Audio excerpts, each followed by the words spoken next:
கோவை பெரியநாயக்கன் பாளையம் அருகில் பாலமலை ரோட்டில் அமைந்துள்ளது நாயக்கன் பாளையம். ஸ்ரீ கரிவரதராஜ பாளையம் பெருமாள் எழுந்தருளியுள்ள ஸ்ரீ கரிவரதராஜ பெருமாள் ஸ்தாபித்தவர் என்று சொல்லுகிறார்கள்.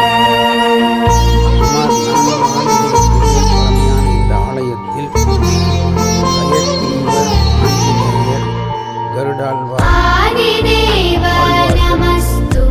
ஆண்டாள் ஆகிய தேவர்கள் கரிவரதராஜ பெருமாள் எழுந்தருளியுள்ளனர்.